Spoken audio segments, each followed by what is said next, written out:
지역 현장에서 이제 다양한 그 주민 돌봄 활동을 하고 계신 분들의 이야기 듣는 시간을 가질까 하는데요. 먼저 평택에서 오셨습니다. 그 경기 의료복지 사회적 협동조합도 하고 계시고 현장에서의 활동 그리고 제도적인 접근까지 다양한 영역에서 정말 열심히 활동하고 계신 우리 박정인 이사님, 목사님이시기도 하고요. 앞으로 모시겠습니다. 큰 박수 부탁드릴게요.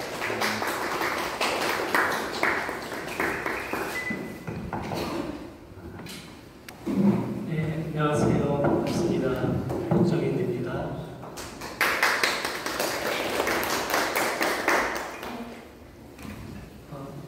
저는 짧게 하는 게 제 목표라 짧게 잘 해보려고 노력하겠습니다.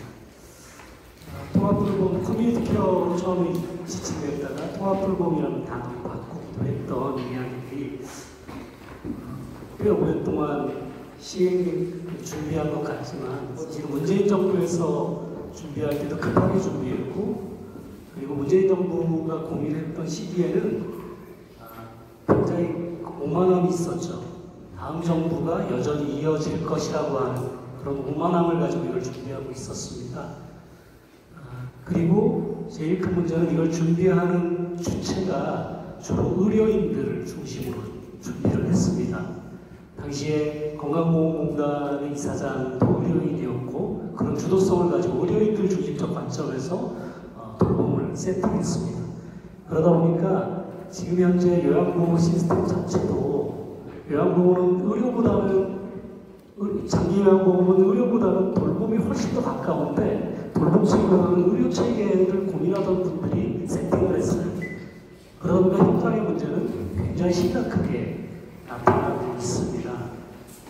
그런 것들을 좀 근저에 놓고 이 이야기에 고민이 시작돼야 되지 않을까. 그러다 보니까 지난 3년간 통합돌봄과 관련한 논의는 거의 중지되어 있었습니다. 시범사업이 몇 군데 진행되긴 했지만 그 외에 구체적으로 중앙정부를 중심으로 해서 지역과 지방정부와 그 다음에 각각의 건보공단 그리고 각각의 이것을 실현하고 있는 경제주체들 그리고 주민들까지도 아무도 고민할 수 없도록 3년간이 멈추어진 상태에서 우리는 막상 약속한 2016년을 코앞에 두고 있습니다. 그러다 보니까 최근에 논의 가운데는 이거 실시식이 진짜 내년에 해도 되는 거야?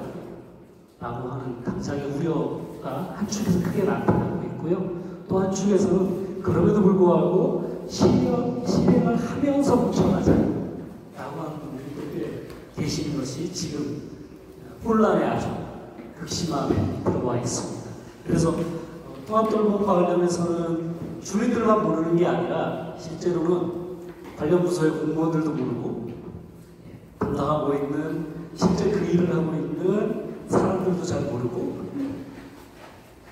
이게 완전히 의료인들도 잘 모르고 복지인들도 잘 모르고 그래서 다 그냥 대혼란의 시기 전부 혼란스러운 상태에서 그래서 말씀드릴 수밖에 없는 것 같습니다. 저 개인적으로는 우리 시민들의 후원으로만 독거노인들과 함께하는 돌보는 일을 한 10여 년간 했었고요. 그리고 중간에 어떤 소위 말하는 장기요양보험 사업을 실제로 사업 경영체를 운영하기도 한 4년, 5년 정도 경영도 했었고 의료생명과 이후에 의료복지 사업을 만들고 그것을 디자인하면서 여러 가지 고민들도 같이 했었습니다. 그런데 제가 참 다행인 건 문노포럼을 만나고 되게 좋았습니다. 왜냐하면 이게 왜 안 되는지를 문노포럼을 만나면서 오히려 더 쉽게 접근할 수 있었던 것 같습니다. 하나는 민주주의에 대한 이야기입니다. 민주주의는 지금 우리 대의민주주의를 중심으로 하면서 중앙집권적 민주주의를 하고 있습니다. 그런데 민주주의의 완성은 분권화라고 많은 분들이 이야기합니다. 그래서 개인이 실제로 개인의 권한을, 권력을 어떻게 사용하게 할 것인가, 실제로 할 것인가, 이것이 민주주의 완성이라고 하는데 결국 돌봄이라고 하는 문제도 어떻게 더 그 돌봄의 권한을 작게 쪼갤 것인가, 개인까지 어떻게 가지고 내려갈 것인가. 그래서 내가 돌보는 사람이 되든 돌봄을 받는 사람이 되든 그것이 개인으로 완전히 내려가야지만 이 일이 가능하다. 그런데 이게 또 역으로는 개인과 개인의 연결과 연대를 통해서만 해결 가능한 것이 돌봄이잖아요. 그래서 공동체라는 이야기가 다시 나오거든요. 그래서 우선은 권한과 권리의 입장에서는 최대한 쪼개고, 그리고 나서 어떻게 연결하고 연대하게 할 것인지를 고민하는 체계가 우리 안에 좀 필요하지 않을까라는 생각을 해보았습니다. 우리 소장의 발제를 좀 보면서. 그래서 최근 우리 정부의 논의 가운데 여성가족부를 성평등 가족부로 바꾸겠다, 이렇게 논의를 진행하고 있더라고요. 근데 제가 보기엔 이 가족이라고 하는 단위 체계를 쓰는 것도 좀 문제가 있는 것 같습니다. 왜냐하면 더 이상 가족을 구성하지 않는 분들이 많아요. 당장 저희 아이가 아직 젊긴 한데 그 아이들이 결혼 생각이 없거든요. 저희 딸이 지금 00년생이니까 우리 나이가 26인데 걔는 청소년 시기부터 그랬어요. 걔는 중학교 때부터 본인은 결혼할 생각이 없다. 혼자 살겠다. 혹시 변화돼서 결혼하면 모르겠지만 이 아이는 벌써 재작년에 취업해서 저희 집에서 나갔거든요. 걔는 독립했단 말이에요. 걔는 우리 사회가 일상적으로 생각하는 가족을 이루지 않습니다. 부모에게서부터 이미 독립했고 그렇게 돼 있죠. 근데 과연 성평등 가족부 합리적인 부처의 명칭이지만 저는 정치를 할 때 정명해야 된다라고 하는 공자의 가르침이 굉장히 중요하다고 생각했거든요. 그래서 저는 사실은 통합돌봄이라는 단어도 잘 사용하지 않으려고 노력하는 사람 중에 하나입니다. 이거 공동체 돌봄 정도로 바꿔야 한다라고 하는 생각을 갖고 있거든요.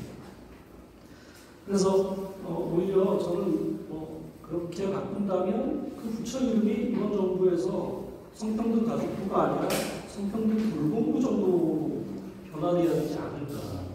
그래서 1인 가구의 돌봄도 다 고민할 수 있는 체계.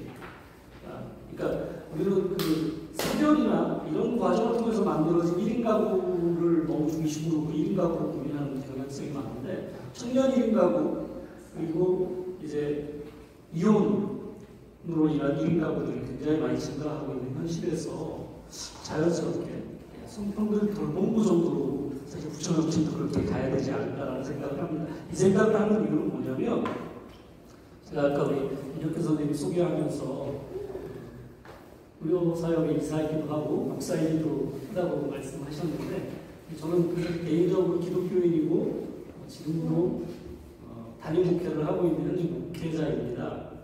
제가 교회에서 늘 교인들에게 하는 말씀이 있어요. 가족주의를 넘어서야 한다. 가족주의를 넘어서야 하고, 또 하나는 국가주의를 넘어서야 한다. 우리는 두 가지에 굉장히 자연스럽게 매몰되어 있는데, 가족주의와 국가주의에 매몰되어 있습니다. 마치 태초에 가족이 있었고 태초에 국가가 있었던 것처럼 착각하는데, 국가는 태초에 없었고 태초에 가족도 없었다. 그러므로 우리는 가족주의를 넘어서 공동체주의를 어떻게 확대할 것인가, 그리고 아마 이것은 개인주의와 마찬가지일 겁니다. 그래서 개인주의를 넘어서 공동체주의를 어떻게 확대할 것인가, 또 역으로는 국가라고 하는 우리들이 상상할 수 있는 거의 가장 큰 단위죠. 우리는 아직 지구촌주의를 고민하지 않는데요. 그래서 국가주의를 넘어서 어떻게 공동체주의를 축소할 것인가. 저는 이 공동체 돌봄의 논의 가운데 우리 속에서 좀 가지고 있는 핵심 사안 하나, 주제가 이거라고 생각합니다. 그래서 우리의 생각의 근저가, 우리의 사유의 근본이 나와 함께 살아가는 공동체성에 대한 것들. 인간 혼자 살 수 없고, 한자 인간처럼 사람 인자의 사이 한자잖아요. 사람과 사람 사이에서 뭔가 이루어질 수밖에, 살아갈 수밖에 없다면, 그런 공동체라고 하는 것들이 어떤 것인지에 대한 깊은 고민을 통해서만, 그 공동체를 통해서만 돌봄이 가능하거든요. 내가 돌보는 것도 가능하고 돌봄을 받는 것도 공동체를 통해서만 가능하단 말이죠. 그래서 그런 고민들을 우리가 조금 더 하면 좋겠다, 이런 생각들을 많이 하고 왔습니다. 그리고 또 하나는 제도에 대한 주민의 참여와 결정권에 대한 문제입니다. 아까도 우리 소장님도 말씀하셨고 저도 그런 이야기 했지만 이렇게 엄청난 제도가 만들어지는데 실제로 우리 주민들은 잘 모르는 상태에서 결정되어 있고 시행 방법도 시행 시기도 법도 제도도 다 결정되어 있다는 말이죠. 그런 문제가 생길 수밖에 없죠. 그래서 얼마 전에도 우리 교인들하고 논의하면서 그런 농담과 진담도 하고 좀 이 구조 세팅에서 필요한 시설도 있고 여러 가지가 있겠지만 한 반단위 수준, 우리 통반 있잖아요. 리반이 있듯이 그 반단위 수준의 적정한 것들을 국가가 좀 계산해서, 그래서 이거는 이제 조금 그 지역의 넓이라든지 지역의 흥황이라든지 인구 구성이 이런 것들이 다 계산을 하는 방식이 충분하다고 저보는데, 계산해서 이 지역의 돌봄을 위한 비용은 어느 정도 필요해 라고 던져주면 그 지역 주민들 스스로 결정하게 하는 방식을 고민할 수 있다. 그 정도까지 고민을 끌고 가지 않으면 법과 제도로 저는 불가능하다고 봅니다. 왜냐하면 삶의 면이 너무나 다 달라요. 제가 농촌에서도 제가 서울에서 태어나서 서울에서 30년 살았고요. 그리고 농촌 가서 농촌에서 한 10여 년 활동해오고 또 중소도시에 와서 이렇게 살았는데 다 달라요. 삶의 모습이. 그리고 개인마다 다 다르고.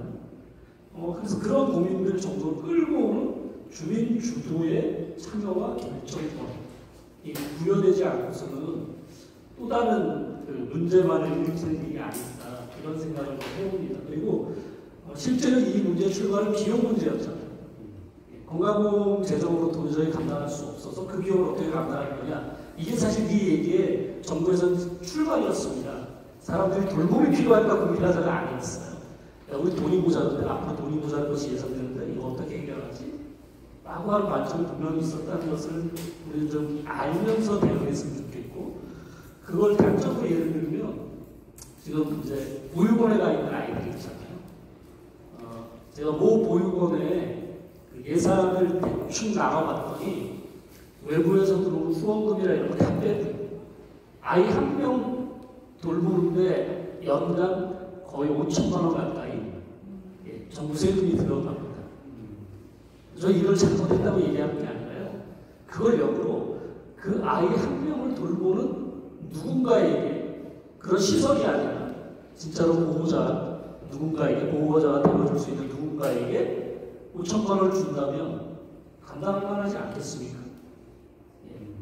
제가 저희 아이들 어렸을 때 저희 아이 둘 키웠는데 그 아이들이 성년이 되기 전에 3살 차이밖에 안 나니까 17년간 같이 키웠잖아요. 그러면 17년간 만약 매년 1억을 정부가 저에게 주면서 이 아이 잘 양육해라 이랬다면 얼마나 행복하게 제가 잘 키웠겠습니까? 그러니까 실제로 국가는 많은 세팅에서 비용을 고민하고 세팅하지만 그 잘못된 방식, 이 국가중심주의, 그리고 제도중심주의, 그리고 행정편의주의라고 하는 그 방식 때문에 오히려 고비용 시장을 만들어. 그리고 효과도 별로 없는. 그래서 어쩌면 이 자리에 오신 이 자리에 모인 우리가 정말로 어떻게 하면 진짜 돌봄은 모두가 행복한 영역에서 이루어지고, 그리고 비용도 실제 비용 문제 굉장히 심각하거든요. 그 비용도 어떻게 하면 더 적게 들는 효율적인 것들을 만들어낼 수 있지 않을까. 저는 그것의 핵심은 주민 주도성이라고 생각합니다. 주민 주도성 없이는 이게 결코 이루어질 수 없습니다. 지금 아마도 복지 영역의 공무원들을 급격히 늘릴 가능성이 높은데요. 지금도 복지 영역 공무원들이 엄청나게 많잖아요. 지금 신입 공무원들은 절반은 복지 영역을 보셔야 됩니다. 그리고 지자체들 예산 쓸 때도 도시형, 완전히 도시형 대행되는 한 35% 정도가 복지 비용으로 들어가고요. 지자체 예산에. 그 다음에 정말 어려운 농어촌 지역으로 가면 거기는 50%, 60%, 거의 65% 이 정도까지 지자체 전체 비용에서 복지 비용으로 들어가거든요. 근데 복지 만족도 높아지지 않았어요. 그리고 향후에 더 큰 문제는 뭐냐면 관료 체제가 잘못 가고 있기 때문에 향후에 반면에는 지금은 복지 영역에 있는 공무원들을 사람들이 굉장히 좋은 눈으로 바라봅니다. 근데 제가 만나봤을 때 가장 안 좋은 형태입니다. 제가 이렇게 뻔뻔하게 말씀드릴 수 있는 이유는 저희 형이 복지 영역의 공무원이고요. 저도 공무원 생활 한 5년 같이 해봤거든요. 왜냐하면 복지 영역의 공무원들 어떤 착각을 갖고 있느냐? 내가 좋은 일을 한다고 착각하고 있어요.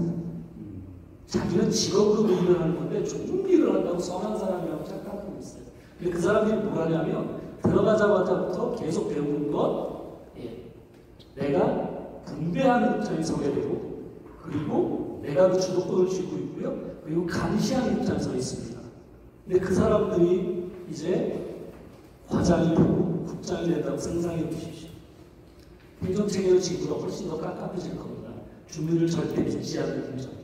그러니까 가끔 만나는 좋은 복지공무원 생각하지 마시고 일반적인 복지공무원이 실제로 공무원에서 결정권을 갖는 사람들 자리를 절반 이상 차지하는 세상을 상상해 보십시오. 그래서 지금 주민들이 주도하지 않으면, 지금 주민들이 이 일에 껴들지 않으면 이 일은 엄청나게 망가질 거라고 저는 상상합니다. 그래서 오늘 이 자리에 불러주셔서 너무 감사하고 이런 고민을 가지고 좀 같이 논의하면 좋을 것 같습니다. 감사합니다.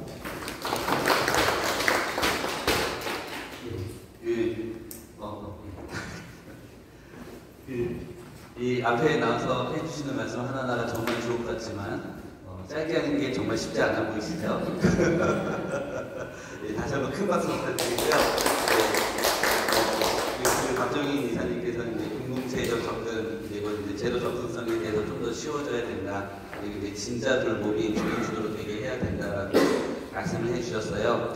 다음은 그 경기도 고양시에서 그 위스테이 진축, 아마 이제 이거 많이 들어보셨을 거예요. 구약동 아파트에서 주민들이 직접 맡으시고 하셨던 그런 아파트 단지에서 그 적극적으로 주민 활동을 하고 계신 여기서는 이제 그 주민이라고 표현이 되어 있는데 주민이기도 하시고 제가 생각하기엔 정말 그 중요한 활동가이시기도 하십니다. 김성걸 선생님 앞으로 모시겠습니다. 큰 박수 부탁드릴게요.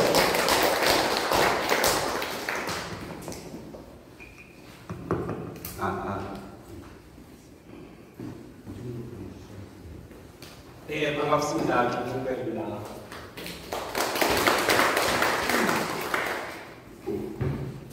제가 이 모임에서 몇 번 제가 어디에 산다고 말씀을 드렸는데요. 아마 대부분 한두 번 들어보셨을 거고, 조금 공동체 사업에 관심 있는 분들은 아마 저희들 홈페이지나 이런 데 보셨을 텐데, 정확하게는 제가 사는 데는 고양시 덕양구 지축동에 있는 위스테이 지축입니다. 위스테이가 두 군데 있어요. 네, 별내에도 하나 있습니다. 별내하고 저희가 약간 이게 형제간인데, 별내가 저희들보다 한 1년 반쯤 먼저 생겨서 저희 형님이고 저희가 동생뻘입니다. 세대는 별내가 한 430, 한 50쯤 되고 저희는 539세대. 우리가 조금 더 큽니다.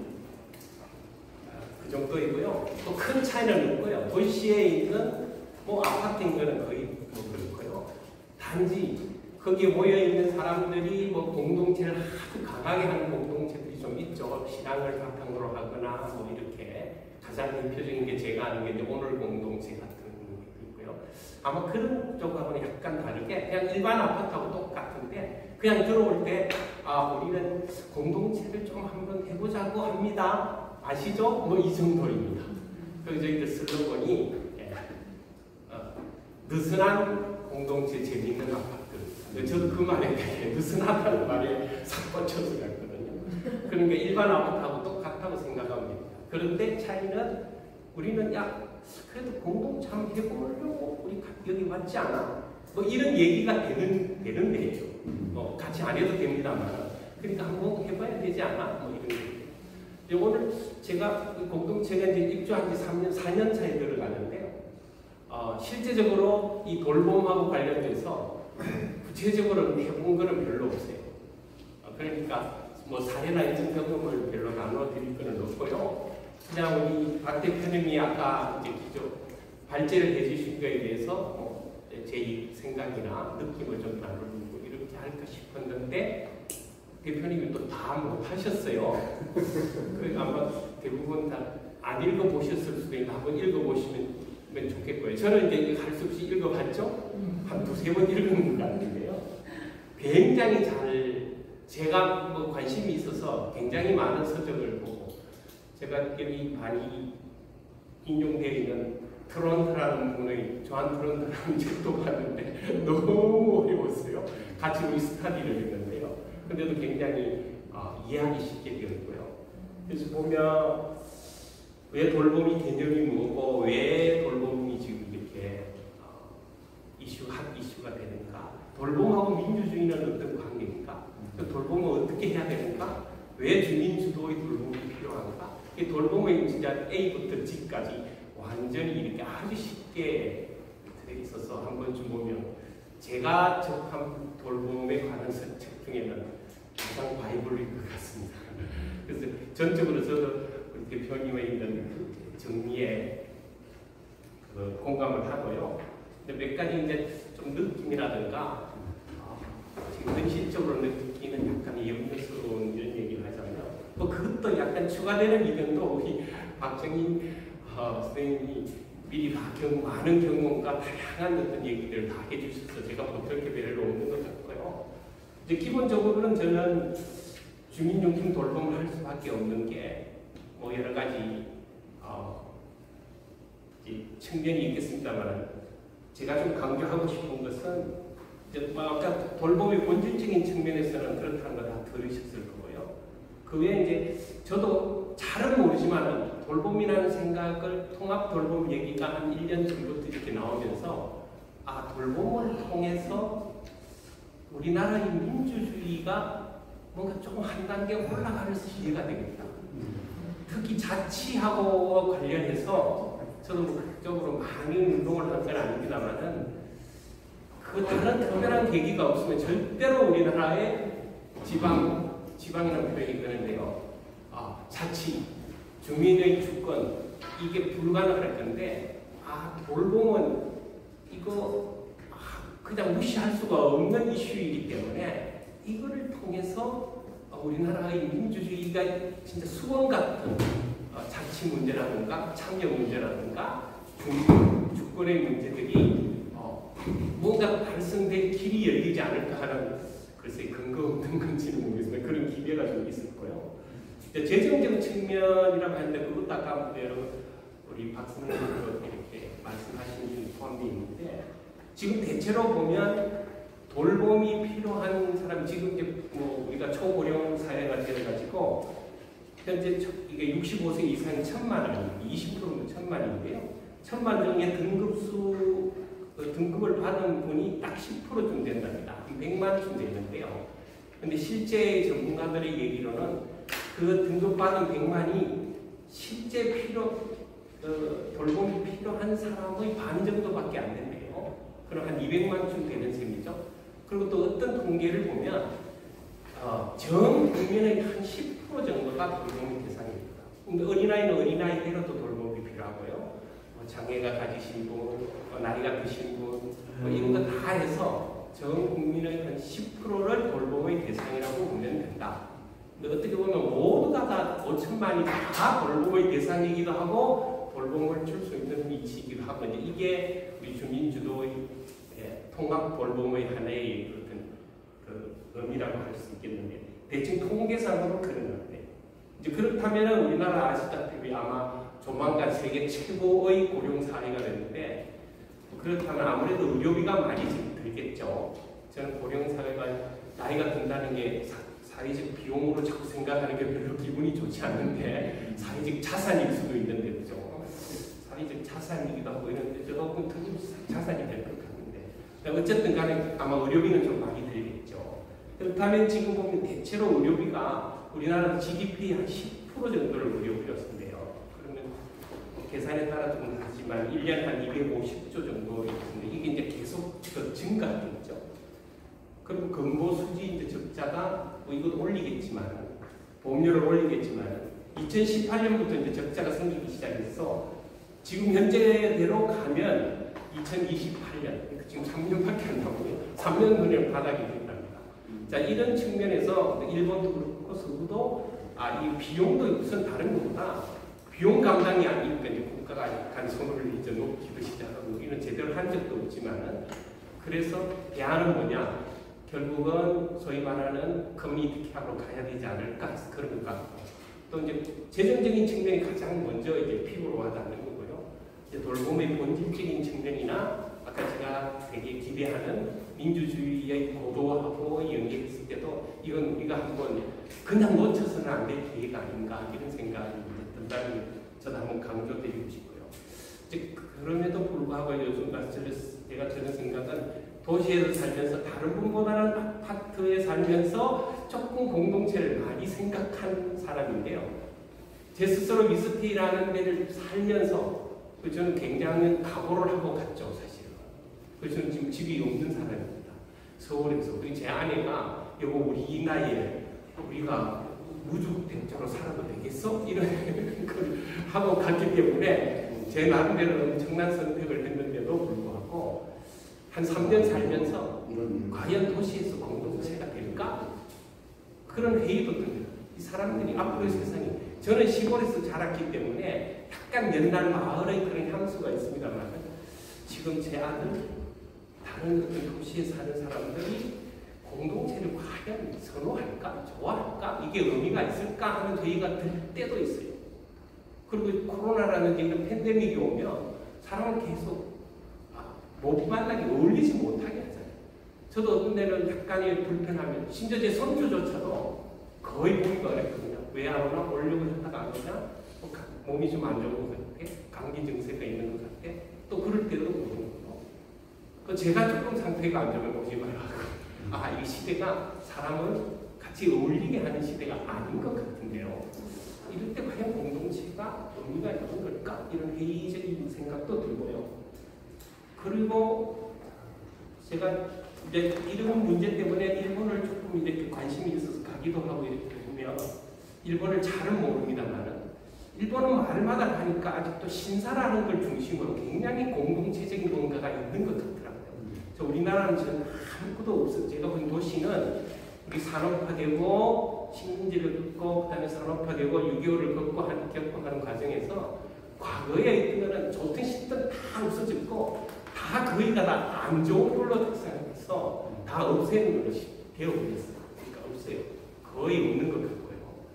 그래서 일본에는 또 마을마다 맛집이라는 게 거의 있잖아요. 저도 여행 잠깐 하면서도 몇 개의 마을에서 그를 만나서 실제 가서 약간 올려보게 됐거든요.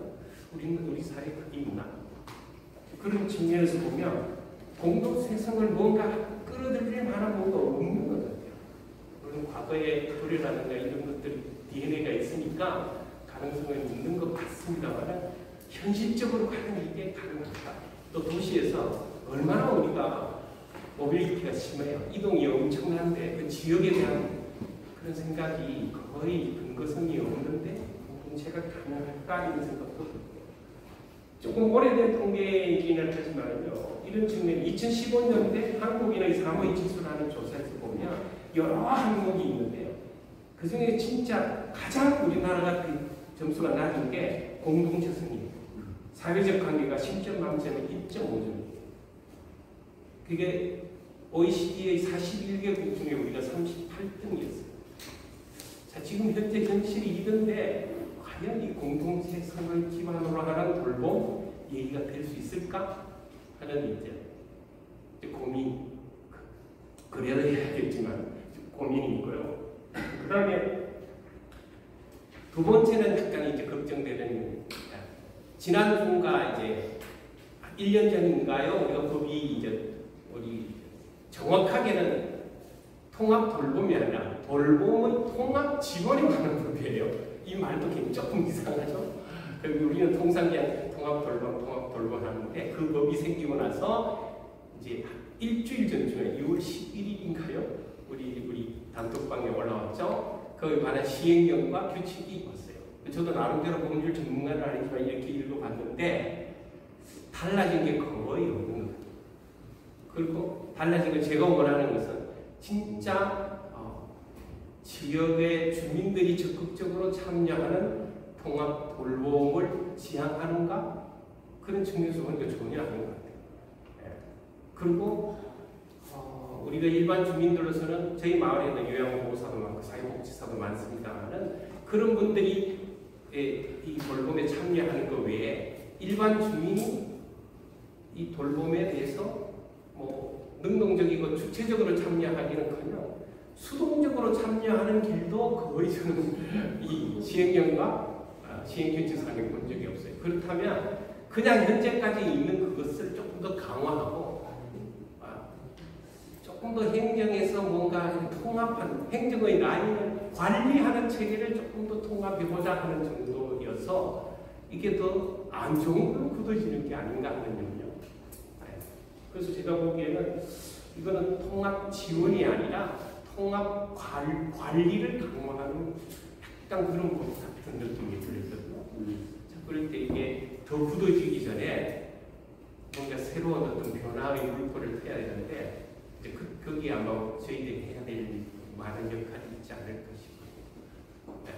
그럼에도 불구하고 저희로서는 이 기회를 아까 말씀드린 그런 어떤 이 통합 돌봄에 대한 이 시대적인 어떤 의미 때문에 이 기회를 놓쳤으면 안 될 것 같은 느낌이 그런 차원에서는 우리 공동 포럼에 있는 우리들이 굉장히 큰 역할을 해줘야 되지 않을까 이런 생각이 드네요. 제가 지하철 타고 아침에 오면서 혹시나 해서 챗GPT한테 물어봤어요. 예, 한국의 통합 돌봄은 굉장히 잘 이해하고 PPT까지 다 만들어주더라고요. 그러면서 이 친구가 제가 통합 돌봄에 진짜 주민들이 해야 될 게 뭐냐, 가장 우선되는 게 뭐냐 이런 걸 쭉 얘기하는데 마지막 말은 이 말을 했어요. 주민주도 돌봄은 거창한 계획보다 한 명의 주민의 태도 변화에서 시작됩니다. 내가 살고 싶은 동네를 함께 만들어 간다는 마음이 가장 큰 변화의 시작입니다. 이렇게 챗GPT가 얘기했어요. 네. 제가 챗GPT를 사랑하지 않겠습니까? 네. 이 말씀을 제가 네,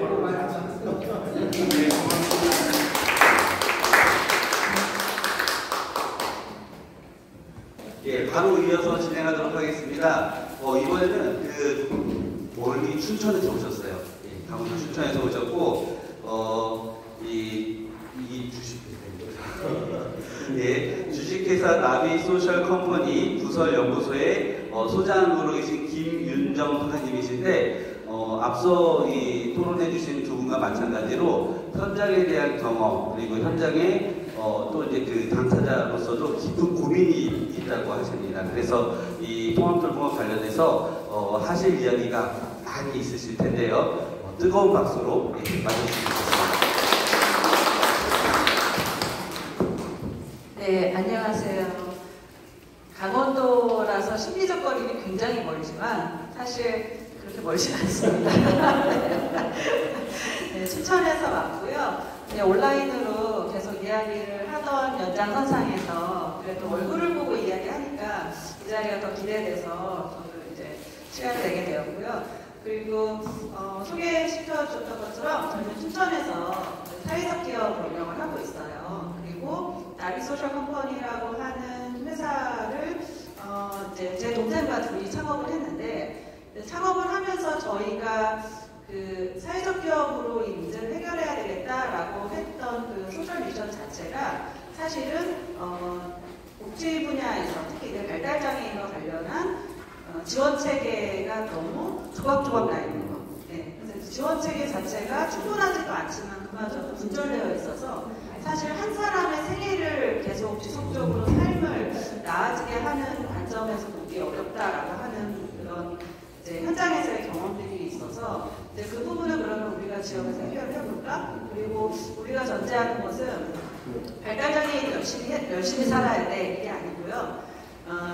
지역사회가 특히 이제 커뮤니티 관점에서의 지역사회가 준비를 더 잘해야 돼 라고 하는 것을 전제로 하는 소셜미션으로 이제 사업을 시작을 했습니다. 그래서 올해 이제 9년차인데 처음에 생각했던 그 문제와 지금의 이제 상황을 봤을 때는 한 10년 10년이 가까워지는 이 시점에서 봤을 때는 상당 부분 여전히 이제 충분하게 해결되지는 않았지만 이렇게 해보면 가능할 수도 있겠다라고 하는 정도의 확인을 좀 했던 것 같습니다. 그래서 오늘 이제 돌봄에 대한 이야기를 할 때도 사실은 제가 주로 이제 현장에서 봤다라고 하는 것이 요양이라던가 이제 의료라던가 아니면 이제 재가와 관련된 굉장히 다양한 복지 분야를 다 아우르지는 못하지만 저희가 전제하는 것은 가장 사회에서 사회적으로 취약한 사람의 기준을 우리는 핵심에 놓는다라고 하는 전제가 있고 이제 그 대상 중에 한 축이 이제 발달장애인입니다.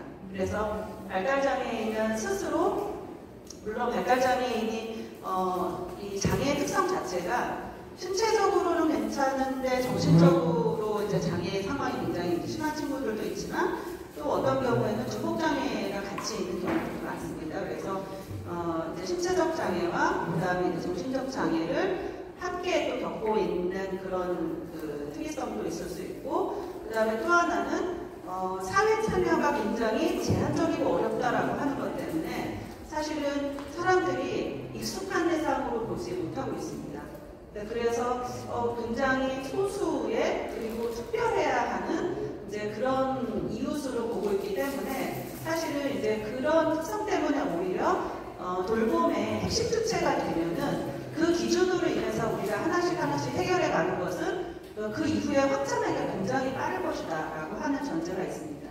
그래서 발달장애인이 접근하기 편한 정보 접근성 아니면 이제 물리적 어떤 이동 접근성이라던가 사회활동을 할 수 있는 이제 일자리에 관한 접근성 이런 부분들이 일정 부분 조금 더 유연하고 편하게 이제 해결 가능하다라고 하면 고령의 노인이라든지 아니면은 이제 신체적으로 어려움을 겪으시는 분이라든지 아니면 다른 사람의 지원이 필요한 분이라든지 네, 이런 것들 특히 이제 정도의 인지증이 있으신 분들이라거나 이런 점점 사회 구조의 구성원들의 변화와 맞물려서 우리가 들여다볼 수 있는 지점들이 너무 많기 때문에 그래서 저희는 이제 발달장애인과 함께하는 그 과정에서 해결하는 부분들이 우리 사회에서 어떤 좀 이제 나침반 같은 역할을 한다라는 생각으로 진행을 하고 있습니다. 그래서 돌봄이 대부분은 제가 좀 앉아서 해도 될까요? 네, 뒤에 보시고 네. 그래서 이제 이런 맥락을 좀 먼저 설명을 드리고 이제 본다고 하면 앉아서 시간 체크를 마이크 하면서 보니까 네. 목소리가 더 괜찮았거든요. 바닥에 마이크를 놓고 네, 보니까 네, 보이지 않게. 네, 뒤에도 잘 들리시나요? 네, 알겠습니다. 네, 그래서 이제 발달장애인의 일상을 통해서 우리는 이제 어떤 삶에 대한 기준을 만들 것인가라고 하는 것이 이제 가장 궁극적인 질문이고, 이제 그것이 대부분은 이렇게 장애인을 함께 이제 만나다 보니까 돌봄이라고 하는 말로 계속 따라다녀요. 그런데 이제 그 돌봄이 지금 우리가 이제 논의하기 시작하는 돌봄은 어떤 이제 대상화하지 않는 돌봄이어야 한다라고 하는 것을 굉장히 그래도 진전이 된 논의인데. 이제 행정이라던가 그 이전의 지금까지의 돌봄은 사실은 대상화되어 있는 돌봄인 경우들이 일반적인 경우가 많잖아요. 그래서 이제 그런 부분들을 저희는 일단 좀 청개구리 같은 습관들이 있어서 좀 이렇게 바꾸면 안 돼? 이렇게 하면 안 돼? 이제 그런 것들 계속 하다 보니까 발달장애인 일하게 하자. 예, 돌보지만 말고 뭐 해주지만 말고 일하게 하자. 그러면 본인도 노력해야 되지만 지원자들도 생겨야 되는 거고 또 일거리도 만들어져야 되는 거고 그러면 사회적으로 봤을 때 이거를 비용적 관점으로만 보면은 왜 장애인들에게는 예산을 이렇게 줘야 되고 왜 이런 사업들은 어떤 것도 계속 만들어야 하고 왜 여기에는 사람들이 이렇게 많이 투입이 되어야 하고 라고 하는 질문이 나올 수 있겠지만 거꾸로 생각해보면 자 발달장애인들이 사회에 참여하고 일을 하기 위한 것에 사회적인 무언가가 노동이 요구가 되고 그 다음에 또 이제 자원이 요구가 되고 환경이 요구가 되고 하는 것은 사실은 마찬가지로 이렇게 뒤집어 보면은 사회적으로 생산되어야 하는 것들이 계속 나타난다는 거예요. 그러면 이제 그것과 관련해서 비장애인들의 일자리가 생기기도 하고요. 그러니까 이게 그냥 말로만 그럴 거야라가 아니라 저희가 실제로 맨 처음에 저희가 그 이제 카페와 이제 심리상담센터를 같이 결합한 커뮤니티 공간으로 이제 개업을 했는데 그 동네에서 저희 일문거리에 사는 발달장애인 청년이 있었어요. 저희 1호 고객이거든요. 근데 공사를 할 때부터 어머님이 계속 왔다 갔다 하시면서 여기가 도대체 카페가 생기는구나 하면서 처음에 그러셨다가 뭐 하는데요? 물어보셨다가 저희가 이제 발달장애인 관련한 서비스들을 이제 여기서 같이 할 거예요 라고 했더니 이제 첫 번째 하셨던 이야기가 우리 아들이 발달장애인인데 학교 졸업하고 갈 데가 없어서 서울에 있는 베어베터라고 하는 유명한 사회적 기업에서 발달장애인 일자리를 그렇게 많이 만든다더라. 그래서 서울로 가야 되나 이 고민을 하고 있다. 동네에 있다 그러면 너무 좋겠다. 물론 저희가 그 정도 수준의 기업은 아니지만 그래서 이제 그 어머니는 문을 열자마자 1호 고객이 되셨고 그리고 그 친구는 지금도 저희와 같이 하고 있어요.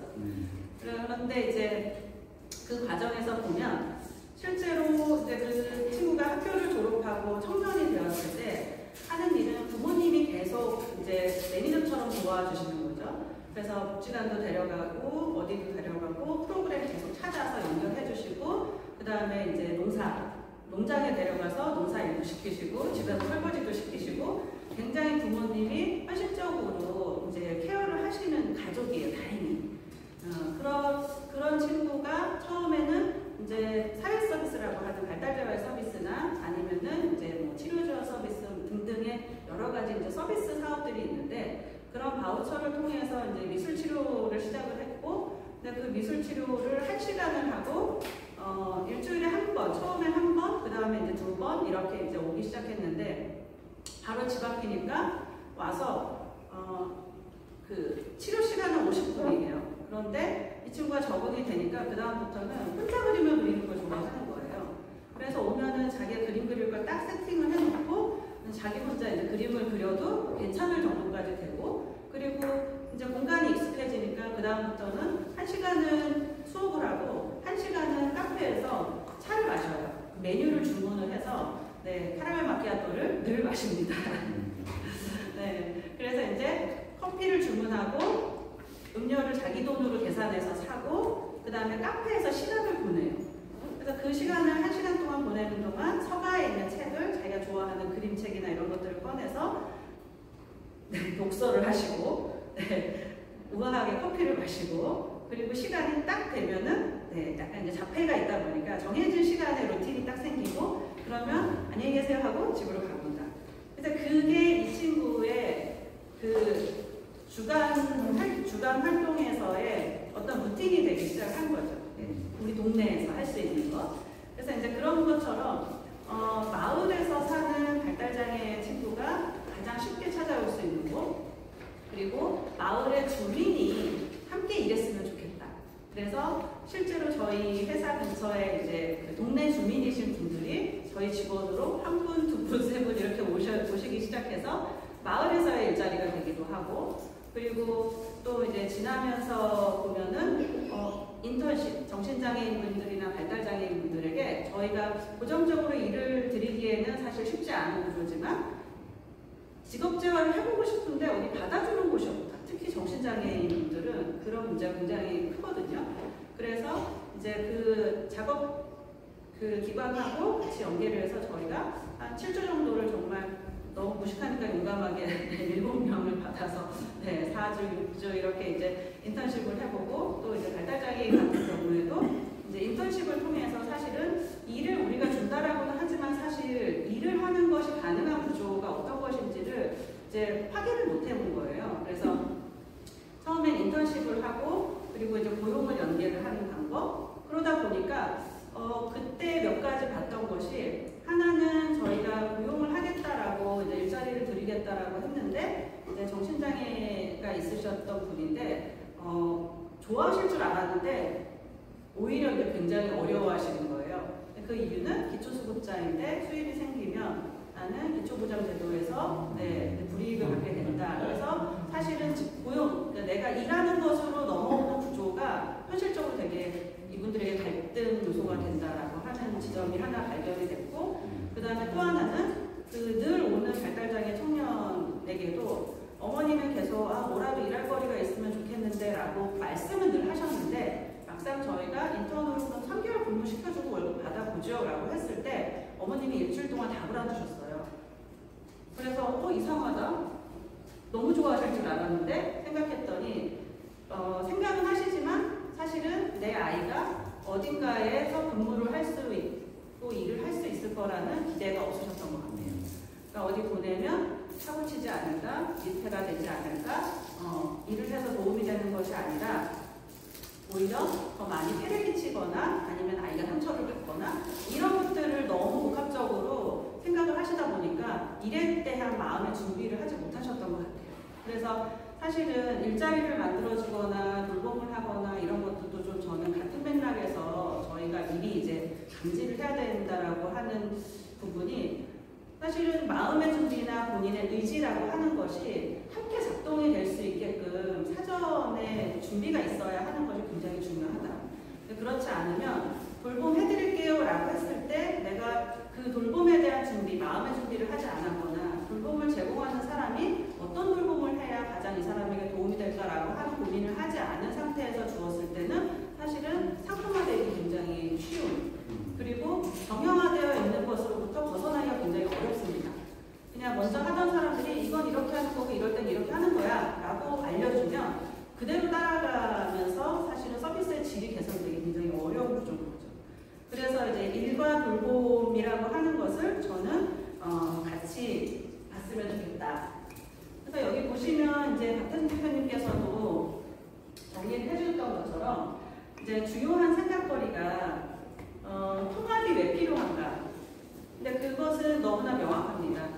이게 복지라고 하는 것이 굉장히 스펙트럼이 넓기는 하지만 사실은 복지는 사람에게 집중되어 있는 거잖아요. 그러니까 사람을 위해서 제공되는 것이어야 하잖아요. 그러면 사실은 사람의 삶이라는 것이 굉장히 생애주기에 따라서 계속 이렇게 이어지는 것들인데 사업은 그때그때 정책에 따라 나오기도 하고 안 나오기도 하고 이거는 이 부서에 가서 해결해야 되고 저건 저 부서에 가서 해결해야 되고 라고 하는 것이 이 사람의 필요로 하는 사람의 입장에서 다 해결을 해야 되는 과제가 되는 거예요. 그런데 생각보다 저희가 이야기하는 사회에서 좀 취약하신 분들은 스스로 정보를 구하거나 스스로 이동을 하거나 아니면 스스로 무언가를 해결하지 못하는 혹은 이런 게 이 사회에 있다라고 하는 것조차도 모르시는 경우가 너무 많습니다. 그래서 일부러 찾아서 하는 분들은 그나마 좀 나은 편인 거고요. 그렇지 않고 이런 도움을 받을 수 있다는 것 자체를 모르시는 분들, 흔히 우리가 사각지대라고 하는 분들의 상황들이 정말 심각합니다. 그래서 이제 통합은 반드시 필요하다. 그래서 이 통합을 어떻게 할 것이냐를 규모화한다라고 하는 방식의 통합보다는 사실은 저는 굉장히 다양한 우리 그 자원들이 많거든요. 그래서 이제 김성호 선생님이 얘기하신 것처럼 그 복지에 대한 예산들이 적지 않습니다. 그런데 이제 조각조각인 셈인 거라서 저는 퍼즐을 맞추듯이 조립을 할 필요가 있다.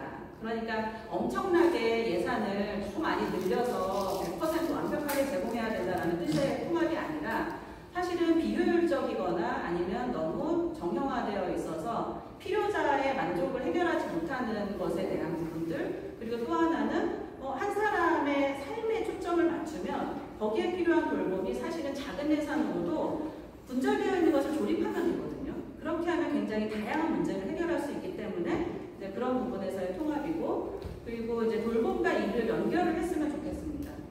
그러니까 돌봄과 일을 연결한다는 의미는 사실 그냥 하면 좋고 아니면 말고가 아니라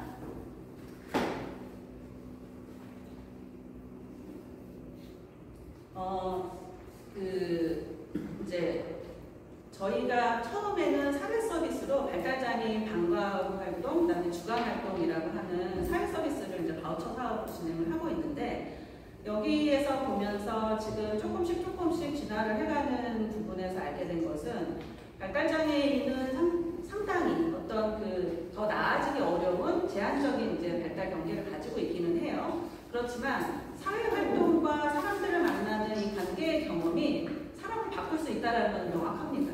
네. 아무리 강화가 안 되고 혼자서 뭔가를 하기 어렵고 반응을 알기 어렵다 할지라도 사실은 그게 다 내재화가 됩니다. 사람들 속에서 관계하는 경험들이. 발달장애인 친구들이 초등학교, 중학교, 고등학교, 그 다음에 고등학교에서 약간 뭐 대학이나 전공과 과정, 요 정도까지가 흔히 이제 성장의 그 기간인데, 그 기간 동안 사실은 비장애인 학생들보다 훨씬 더 많은 경험을 해야만 사실은 이 성인기가 준비가 돼요. 왜냐하면은 실패할 경우가 훨씬 더 많고 속도가 느리기도 하고 그 다음에 맞춰져서 뭔가가 제공돼야 하는 부분들이 있기 때문에 굉장히 많은 이제 에너지가 들어가야 하는 거죠. 근데 이제 이 친구들이 자라는 동안에 진행하게 되는 이 활동 서비스는 사실 시간과 바꾸는 거잖아요. 그래서 그 성장하고 있는 그 시간을 어떻게 경험을 시키느냐에 따라서 성인기의 준비가 완전히 달라진다라고 하는 것이 저희의 초기 가설이었는데 그거는 100% 명확한 것 같습니다. 그래서 이제 이 친구들이 그렇게 그 학교 생활을, 학령기를 잘 보내면 너무나 자연스럽게 성인기에서 일할 준비가 됩니다. 그래서 누구나 100%꼭 일해야지, 일하지 않으면 쓸모없어 이런 관점이 아니고요. 일을 통해서 사회에 소속되기가 가장 용이하기 때문입니다. 뭐 소모임을 하거나 뭐 프로그램에 참여를 하거나 이런 것도 있지만 사실은 그거는 사회에 소속되어 있다라고 하는 느낌을 받게 하기가 굉장히 좀 낮은 단계라서 그래서 저희는 가능하면 일이라고 하는 키워드를 통해서 일을 해보고 안 되면 다른 일을 구하거나 아니면 다른 선택을 할 수 있고 나는 도저히 일은 안 되겠다라고 하면 그러면 다른 선택이 있는 것이지만 누구나 한 번쯤은 가능하면 경제활동이라고 하는 터널을 한 번쯤은 경험했으면 좋겠다라고 하는 게 이제 저희의 그 이제 취지라서 그것을 통해서 사회 참여를 하면 학생 때부터 봉사활동을 합니다. 그리고 지역의 다양한 시설들을 직접 외부 활동을 거의 60% 70% 이상 진행을 하고 그러면 사실 낯선 사람을 만나거나 아니면 낯선 공간에 가는 것 자체가 굉장히 어려워서 사회기술 능력이 떨어지는 친구들의 어려움들이 어느 정도는 굉장히 많이 회복이 됩니다. 개선이 됩니다. 그래서 이제 그 개선된 상태의 사회기술력을 가지고 그 다음에 할 수 있는 것들이 충분히 이제 선택적으로 펼쳐지기 때문에 이제 그런 사회 참여에 대한 방식으로서의 복지 영역의 활동 서비스들이 좀 기준을 잡으면 어떨까라고 하는 부분이고 또 하나는 사회적 역할에 대한 경험을 하게 됩니다. 보통은 내가 수혜자라고 하면 다른 사람들이 나를 당연히 이렇게 해주겠지라고 하는 방식. 그러니까 누구한테 기대면 의존적이라고 하지만 내가 늘 받는 게 당연하다라고 생각을 하면은 사실 굉장히 매너리즘 빠지거든요. 그래서 복지를 오랫동안 지속적으로 혹은 많이 받아오신 분들은 좀 어떻게 생각하실지는 모르겠지만 굉장히 쉽고 편하게 당연하게 복지에 대한 부분들을 생각하실 수가 있고 그것은 삶에 그렇게 큰 동력이 되지는 않는 것 같습니다. 그래서 그런 의지적인 측면이나 이런 부분들을 봤을 때 개인의 활력을 키우는 데에는 사실은 적절한 사회적 역할이라던가 아니면 사회에 기여하는 구성원으로의 전환이 필요하다. 그래서 내가 장애인이긴 하지만 내가 봉사를 하고 그리고 다른 사람들을 돕는 일을 할 수가 있고 이게 우리 지역에서 이렇게 하면 더 좋아진대요 하면 그렇게 이제 하면서 나도 왠지 그 구성원이 된 것 같고 그래서 사람들을 위해서 우리는 뭔가를 해요 라고 하는 것을 보게 하는 거죠. 그리고 이제 일과 관련해서는 지금 저희는 이제 공공일자리 사업을 한 2가지 정도 사업을 하고 있는데 하나는 권리중심형이라고 해서 초중증 장애가 있어도 일단 하루에 3시간 정도의 노동시간을 제공하고 그분들이 할 수 있는 일거리를 저희가 만들고 그 시간을 근로 놓치는 겁니다. 그래서 장애 정도가 아무리 심하더라도 사회에 나와서 뭔가의 이제 활동을 하는 것 자체가 근로다, 노동이다라고 하는 것에 대한 이제 기본적인 인권을 지키기 위한 취지에서 진행하는 사업이고 또 하나는 이제 지역연계형 장애인 사업이라고 해서 지역과 연결되어 있는 일자리를 이제 진행할 수 있도록 하는 부분이에요. 그런데 이제 사실은 이 일자리 사업들은 아마 그 지자체에 따라서 편차가 어떤 곳은 하고 어떤 곳은 안 하고 그렇기는 할 텐데 춘천 같은 경우에는 이미 4년 전에 이 공공형 일자리 사업들을 장애인국가위원회를 통해서 예산을 세웠어요. 그래서 그 위원회에서 가장 필요한 게 무엇인지를 실질적으로 논의를 하고 그것에 맞추어서 이제 예산 계획을 세워서 장애인 계획에 포함을 시키는 그런 방식으로 해서 이제 예산을 만들어 놓고 이제 4년 동안 쭉 일자리 사업을 진행할 수 있게끔 하는 이제 그런 방식으로 진행이 되었는데 이제 문제는 이게 지역에서 그러면 실행이 되고 성과가 어떻게 되느냐에 따라서 올해를 기점으로 내년에도 이게 계속 될 수 있을까 하는 것이 이제 지금 저희의 고민이기도 하고, 그런데 이 일자리 사업을 통해서 기존에는 낮 시간에 한 9시나 10시부터 하루 종일을 그냥 주간활동 서비스, 그러니까 오면은 뭐 취미 여가 프로그램도 하고 돌봄의 의미도 있고 하니까 사실은 와서 낮 시간을 보내는 이 발달장애인 분들이 하루 3시간 오전 시간은 근무를 하는 구조로 이렇게 전이를 시켰습니다. 그래서 3시간 정도는 오전에 출근을 하고 자기 스스로 출근하고 일하고, 그 다음에 점심 식사를 하는 것부터는 이제 낮 시간에 그 활동 서비스로 넘어가게 되고, 그렇게 해서 이제 하루를 짜는 것으로 해서 이분들은 복지 예산을 쓰는 분들이기도 하지만 다른 한편으로는 경제적으로 근로를 하고 급여를 받는, 최저시급의 급여를 받는 것으로 이제 장애인 수당 외에 경제 활동으로 한 이제 80여만 원 전후의 소득을 받게 됩니다.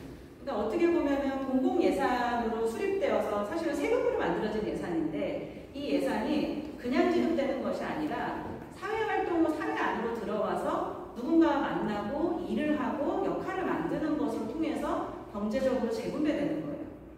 그래서 이제 이런 것들은 사실 추가적인 예산을 뭐 어떤 걸 만들거나 하는 것이 아니라 그냥 유지만 한다라고 해도 사실은 이런 분들이 더 이제 늘어날 수 있다라고 하는 그런 부분이 있고, 그 다음에 또 하나는 일을 경험해 봐야 거기에 맞춰진 그 사회인이 되는 그 과정들이 좀 있습니다.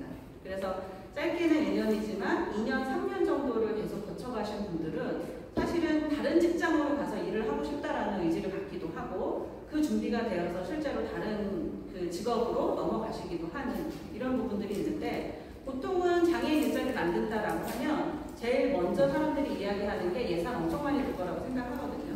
직업센터 만들고 뭐 만들고 하면은 다 뭐 만든다라고 하고 엄청나게 많은 인프라를 생각을 하니까 그 예산을 어떻게 다 하냐, 그리고 그거는 장애인들만 쓰는 예산 아니냐, 이제 이런 이야기를 항상 따라다녀요.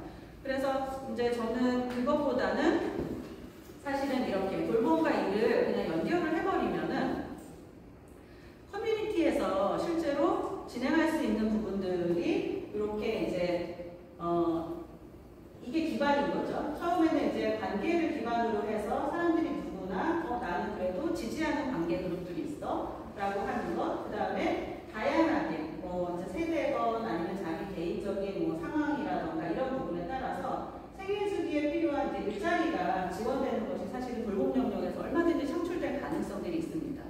그래서 이제 영유아 돌봄부터 시작해서 세대를 아우르는 돌봄 사업들, 의료 사업들 이런 부분들이 사실 이 안에 다 포진될 수 있기 때문에 유연한 일자리 모델을 통해서 관계가 형성될 수 있고, 그 관계가 사실은 돌봄과 지역 커뮤니티의 근간을 더 튼튼하게 하기도 하고, 또 그 커뮤니티를 기반으로 그런 관계망들이 더 확장이 되기도 하고 하는 이제 그런 것들이 충분히 가능하다라고 하는 것을 볼 수 있습니다.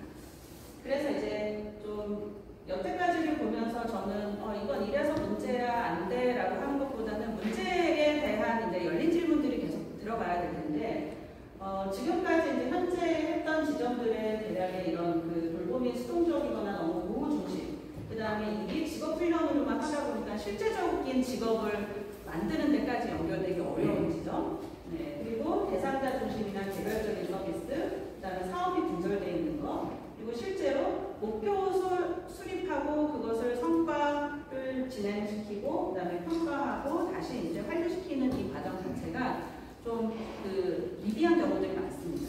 그래서 저희도 이게 사업별로 1년 동안 거의 대부분 모니터링이다, 평가다, 이거 준비하는데 거의 1년이 다 소진이 될 정도로 사업이 나뉘어져 있거든요. 그래서 이제 그런 부분들을 한 사람의 삶으로 봤을 때 그 평가를 할 때 업무적으로 서류 평가를 하는 것보다도 사실은 이용하는 사람들이 만약에 뭐 2년을 이용하고 3년을 이용하고 5년을 이용한 사람들이었을 때 그 개인에 대한 인터뷰가 더 있었으면 좋겠어요. 처음에 뭐 이제 10대에서 20대로, 20대에서 30대로, 그 다음에 40대부터 오신 분이 그러면 이제 50대에 진입하면서 삶이 어떻게 나아졌는지, 그리고 어떤 것이 자기에게 가장 유용했는지, 이런 변화나 이런 것들을 당사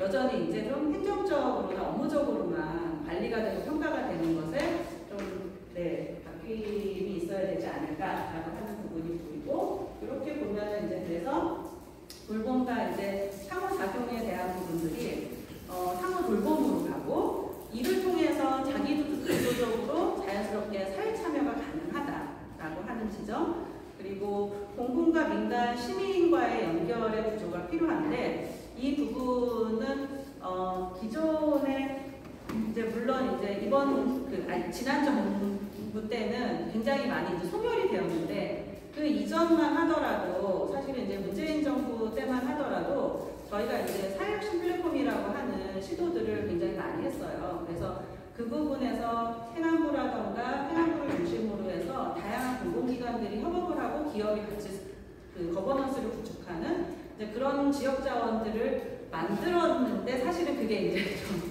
이제 끈이 다 떨어지는 이런 상황이라서 다시 그것을 복귀하는 과정들을 가져가고 있다라는 이야기를 듣고 있습니다. 그래서 이제 앞으로의 질문에서 주민들이 함께 중심이 되고 주도적이어야 하고 통합적이어야 하는 것은 너무나 당연한 것인 것 같아요. 그런데 당연함과 동시에 모호하기도 합니다. 그러면 통합을 어떻게 하고 누구랑 같이 관계를 할 거고, 그러면 주민 주도면 어떤 주민이 나설 거지? 이게 사실은 현장에 잘 준비되어 있지 않은 경우들이 많습니다. 그래서 우리 지역에서 돌봄에는 그 일상을 기준으로 했을 때 그 일상이 나를 포함해서 우리 주변의 이웃들, 그 다음에 나와 관계하고 있는 사람들의 일상을 먼저 살피는 것. 그래서 우리의 하루 일상을 먼저 살폈을 때 어떤 것이 조금 더 나아지면 좋을까? 그 다음에 다른 사람의 일상에서는 어떤 부분이 더 채워져야 할까? 라고 하는 것을 먼저 봤으면 좋겠는데, 박선 대표님께서 감지하는 것부터 시작해야 된다라고 하는 정리를 너무 잘해주셔서 제가 그 정리가 너무 클리어하다. 그래서 저는 그런 생각을 했고요. 그 다음에 이제 돌봄에서 일을 어떤 위치에 놓을 것인가. 그러니까 우리가 일을 생계형으로만 놓으면 좀 팍팍합니다. 그리고 생계형의 직업으로 딱 그 기준을 잡으면 이 노동의 질, 그죠? 이게 돌봄에서 우리가 중요하다고 하는 서비스의 질과 그 다음에 처우에 대한 부분들을 이야기하기가 굉장히 제한적입니다. 그래서 통합돌봄에서 일이라고 하는 구조를 우리는 어떤 위치에 놓을까? 꼭 정말 100% 정규직 뭐 이런 것의 그 형식적인 이런 부분보다도 사실은 작은 단위에서 봉사를 하듯이 하는 것도 가벼운 일이 될 수 있을까? 아니면은 내가 지금 그 소속을 가지고 있는 이 직장과 아니면 이 내가 활동 범위 안에서도 일거리로 연결이 될 수 있을까? 그 다음에 또 하나는 지금 그 어르신 일자리들, 시니어 일자리들의 공공 일자리 사업들이 굉장히 많이 확장되고 있잖아요. 그런데 이제 일자리 예산이나 일자리 정책은 그렇게 확장되어 가고 있는데, 사실은 어떤 일을 하고 어떤 역할을 하게 할 것인가, 그래서 그 사람의 삶이 어떻게 이 일을 통해서 달라질 것인가 하는 논의는 사실 지금 빠져있는 상태인 것 같아요. 그래서 필요한 기관에 손들어주세요 하면 보내드리고, 그 다음에 요 시간 맞아요 하면 가서 보내드리고, 그래도 마땅치 않으시면은 교통공사 해주세요, 아니면은 환경미화 해주세요, 이제 이런 식이 돼버리니까 사실은 저희는 사업에 앞서서 어떤 일이 어떤 포지션에서 어떤 유형으로 가능하게 할 것인가를 통합돌봄 안에서 굉장히 다채롭게 풀어낼 수 있어야 하지 않을까라고 하는 것. 그리고 또 하나는 제가 그 조립을 하듯이 퍼즐을 맞춰봐야 한다는 것처럼 우리에게는 자원이라고 하는 게 아무리 고령인구가 늘어나고 국제의 필요성이 커진다 하더라도 자원은 한계가 있기 때문에 사실은 제한된 자원이라고 하는 것을 인식하는 것으로부터 출발하는 게 중요할 것 같습니다. 그래서 돌봄과 일, 어차피 돌보는데 내가 돌봄의 사회보장을 받을 것이냐 아니면 일로서 그것을 상쇄할 것이냐라고 하는 부분들도 충분히 고민해 볼 만하고요. 기존에 있는 사회복지나 아니면 공공사업이나 이런 부분들도 돌봄과 맥락을 같이 할 수 있는 그런 연장선상에서의 내용들이 충분하게 만들어질 수 있다고 봅니다. 그래서 이제 정해진 자원 혹은 우리가 가용할 수 있는 그런 자원들을 어떻게 하면 퍼즐을 예쁘게 맞춰서 사실은 사람들이 그 안에 더 많은 참여 구조 안에서 갈 수 있을까. 자연스럽게 일을 하면 돌봄에 참여하는 사람들이 되는 거니까 그 범위가 넓어진다고 하면은 사실은 사회적 공감대가 더 빠르고 활발하게 진행될 가능성이 있지 않을까라고 해서 그런 돌봄의 확장성과 지역 자원을 함께 좀 같이 만들어 갔으면 좋겠다라고 하는 부분들을 전하면서 마치도록 하겠습니다.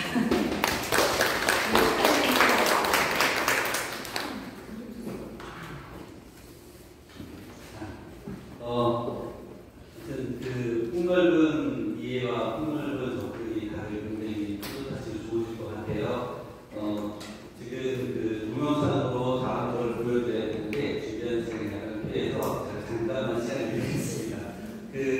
저도 쭉 말씀하신 것을 들어보니까 통합이라는 개념이 단순히 이 복지가 지역 현장에 닿게 되는 그 채널을 통합하자 정도가 아니라 사실은 쭉 말씀해 주신 것처럼 대상자가 단순히 대상자로만 머물지 않고 수혜자로만 머물지 않고 우리가 적극적으로 어떤 일자리나 다른 농역들이 연결될 수 있게끔 통합적 사고를 해야 되는 부분이 있는 거고 또 지역에서 돌봄을 할 수 있는 주체들도 마찬가지로 기존에 하고 있었던 어떤 의료보건생이나 돌봄 요양 영역에 있었던 어떤 요양센터 이런 것들만 하는 게 아니라 좀 더 폭넓은 통합적 사고, 통합적 접근이 좀 필요하다. 그리고 동시에 부처들이나 우리 대한민국 현실과 마찬가지인데 부처들이 다 카마하게 되어 있다는 거. 그 카마하기 때문에 채널이 워낙 복잡하고 현장이 워낙 꼬여 있다는 거. 그래서 그런 부분까지도 통합적 접근이 필요한데 한편 거기에 대한 접근을 저도 아까 사실 오는 길에 저는 이제 최근에 챗 GPT도 쓰지만 구글의 제미나이도 많이 써보고 있습니다. 그래서 구글 제미나이한테 하면서 물어봤죠. 이 시행령하고 시행 규칙 안에 주민들의 영역이 있냐? 없다고 합니다. 네, 없다고 합니다. 그래서 이게 지금 우리가 갖고 있는 한계인 것 같다. 이런 생각을 좀 하게 됐고요. 이런 고민을 할 수 있는 건 결국은 현장에 가 있는 주민들밖에 없을 것 같아요. 그리고 그런 주민들의 참여의 시설이 만들어지게 하는 게 아까 김표론님이 말씀하셨던 민주주의의 어떤 발전이지 않을까 이런 생각을 하는데 네 번째 지점 토론 바로 시작하도록 하겠습니다.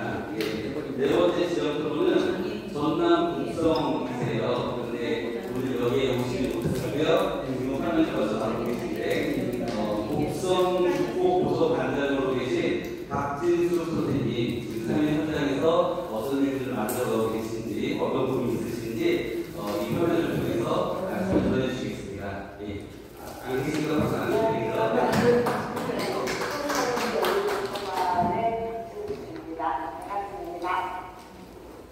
직접 함께 자리에서 관심을 듣고 싶고 여러 이야기를 나누고 싶은데 다른 일정과 관심과 함께하는 것부터 죄송합니다.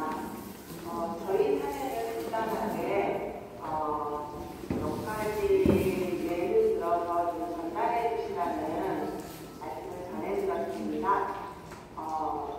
저는 아까도 말씀드렸지만 죽공연에 다른 도서관 관리자이고요. 이곳에서 사회적 협동조합을 만들어서 마을 공동체 활동과 주민자치회 활동을 이어가고 있어요. 어떻게 보면은 자치와 돌봄이 연결이 어떻게 되지 하고 의아해하실 수도 있겠지만 저희 같은 경우는 지역에 같이 어우러 살면서 부족했던 지역 서비스들을 우리가 스스로 좀 채워갈 수 있는 노력들을 하는 과정이었다고 볼 수 있을 겁니다. 저희 주공면은 1860명 정도의 아주 작은 면이에요. 우리가 이런 활동들을 하게 되는 거에는 연 단위의 작은 학교인 초등학교 통폐합에 대한 문제의식부터 나왔던 것 같아요. 지역사회가 학교가 없어지게 되면은 그 학교를 찾는 젊은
주민자치회라고 하는 거는 실질적인 실행 구조는 아니죠. 그래서 의결 구조이기 때문에 이 여러 사업들을 실행할 수 있는 실행 조직이 필요했습니다.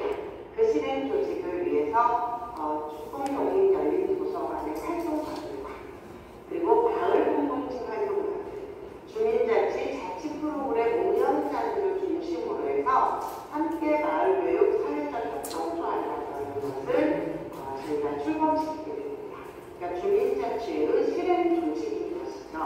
그러다 보니까 주민자치회와 협동조합이 연계한 다양한 활동들이 돌봄활동, 마을교육 공동체 활동의 형태로 주공면에서 이루어지게 됩니다. 주민자치 지지 프로그램 10가지 프로그램이 진행되고요. 그리고 사회적 협동조합이 농식품부의 사회적 농업 지역 서비스 공동체 사업을 갖게 되고 그 사업들을 주민자치회와 연계해서 주공면에 부족한 사회 서비스들을 채워가는 활동으로 이어집니다. 대부분의 활동들이 보면은 기존의 마을학교 활동이 있고요. 마을학교 활동을 주폭초하고 학교가 방과 후 프로그램으로 이어지고 그리고 곡성군에 있는 13개 유치원, 초등학교, 중학교, 고등학교의 학교 생태바깥 정원 수업이라고 하는 생태 전환 수업을 진행하고 있습니다. 그리고 마을 돌봄 사업으로는 반찬 나눔이라고 하는 사업이 있어요. 이 반찬 나눔은 먹거리 취약계층에 저희가 매주 화요일에 국과 반찬을 만들어서 나눔을 하는 사업입니다. 여기에 필요한 식재료들은 저희가 한태마을에 사회적 농장을 만듭니다. 공유농장이라고 하는 사회적 농장을 만들어서 여기는 상태마을 고령 어르신들과 그리고 곡성에 3달 살기로 오시는 분들 그리고 주곡초 학생 단소를 대비하기 위한 농촌유학 프로그램을 진행하고 있는데요. 여기에 오신 분들을 함께 지역사회를 이해하고 생태 전환 교육을 하기 위한 공유농장을 만들어봤어요. 여기가 한태리 공유농장이죠. 사회적 농장이죠. 여기서 나온 식재료들을 가지고 저희가 반찬을 만들어서 주공면 먹거리 취약계층 15가구에 국가 반찬을 배달하고요. 그리고 이제 마을 회관에 품으로 배달을 해드리고 있습니다. 저희가 마을 회관에는 한 25분 정도의 어른들이 기다리고 계셔서 같이 점심을 드셔요. 이렇게 함으로써 먹거리 돌봄체계를 한번 구축해보려고 해요. 이 활동들은 주민자치회와 연계해서 주민자치 의제로 저희가 작년에 발굴하게 됩니다. 이 의제를 실현하기 위한 다양한 활동들을 사회적 협동조합에서 해보고 있는 거죠. 이런 먹거리 돌봄 체계는 주공면 주민자치의 의제인 주공마을 119하고도 연계되어서 들어갑니다. 이 사업은 하나 지금 농식품부 사업에서 식품 산업화와 연계해서 바다보호 서비스를 하나 진행하려고 하는데요. 이 사업과도 잘 맞아 떨어진 것 같아서 저희들이 주민자치 차원에서 준비하고 있습니다. 이렇게 해서 먹거리 통합돌봄이 들어가는 거죠. 그리고 먹거리만 중요한 게 아니고 문화적인 소외도 지역사회는 굉장히 중요합니다. 그 부분은 주민자치 10개 자치 프로그램으로 진행을 합니다. 주민자치 자치 프로그램의 강사진들은 모두가 주공면 주민입니다. 주공면 주민으로 해서 동아리 형태로 진행을 하게 되고요. 농번기 때는 같이 프로그램을 진행하고 농한기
잘 진행될 경우에 안정적이고 촘촘한 돌봄이 가능하다고 생각합니다.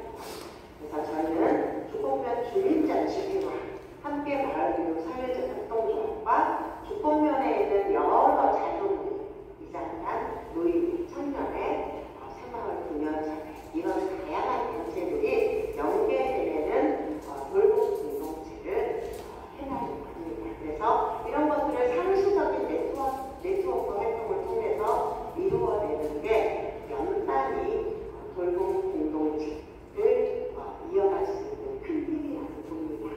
그럼으로써 농촌 주민이 사회적 약자 간의 자치와 자립을 해낼 수 있도록 하고 부족한 미충족 사회 서비스들을 저희가 지역사회 통합교육을 통해서 해나갈 수 있도록 여러 가지 활동을 해보려고 합니다. 더불어서 주민자치의 의제로는 아까 먹거리 돌봄 체계가 있었고 또 하나가 에너지 자립마을 주공면이었어요. 이거는 주공면은 정말 넓어서 버스가 하루에 2번밖에 못 가는 마을이 있거든요. 이런 것들을 해결하기 위해서 에너지 자립 햇볕발전소를 만들 계획입니다. 그래서 햇볕발전소의 수익을 가지고 마을 수납버스를 만들어내고 그리고 먹거리 통합 돌봄을 할 수 있는 마을 식당과 그리고 반찬하면서 할 수 있는 시스템을 만들어내는 걸 목표로 하고 있습니다. 이건 주민자치뿐만 아니라 협동조합과 지역사회 여러 가족들이 함께 연대해서 만들어낼 계획입니다. 앞으로 또 기회가 된다면 조금 더 구체적으로 더 얘기를 나눌 수 있으면 좋겠습니다. 오늘 좋은 시간 되시고요. 우리가 이 시간 이후로 같이 함께 할 수 있는 다양한 일들이 실질적으로 저희한테 도움될 수 있는 일들이 더 많아졌으면 하는 기회를 갖겠습니다. 네, 감사합니다. 이사하고 싶다. 예, 기억하실지 모르겠지만 그 지점으로는 다 10분씩이었거든요. 근데 동영상으로도 15분. 근데 참 대단하시네요, 그렇죠? 예, 그래서 이 삶의 현장을 돌봄으로 바로 연결하시고 다양한 주체들이 그런 통합적으로 하고 있는 시대적인 모습을 또 보여주시고 하셨습니다. 많이 공감이 되시죠? 예, 자 이제 지점 토론의 마지막 시간인데, 예, 마지막 시간은 지난번에 그 비록 짧은 시간이긴 했지만 이 다양한 이 돌봄 통합으로 인한 사례들을 좀 가지고 연구하고 조사하신 다음에 발표를 하셨던 한국공동포럼의 김경수 운영위원이 앞으로 모시겠습니다. 박수 부탁드리겠습니다. 이번 워크숍에서도 요거를 발표하게 돼서 정말 영광이라고 생각하고요.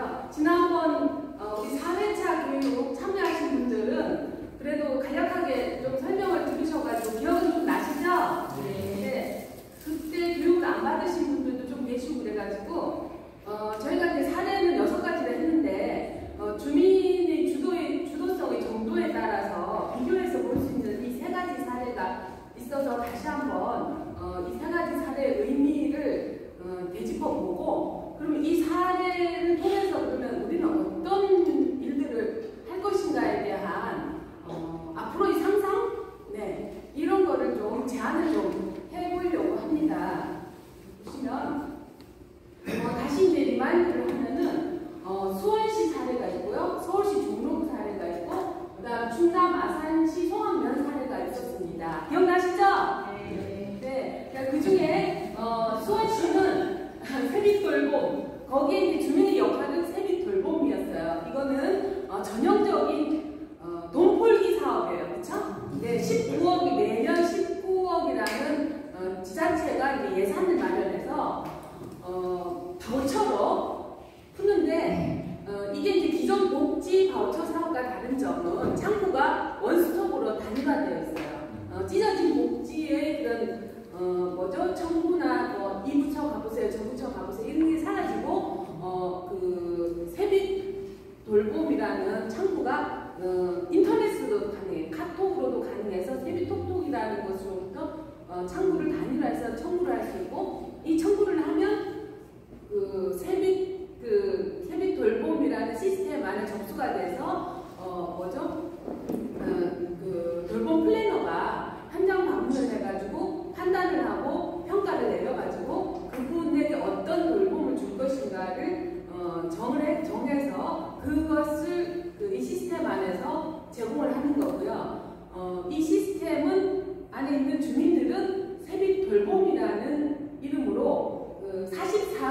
수원시에 있는 각 동마다 20명씩 위촉되어서 활동이 진행되고 있는 사업입니다.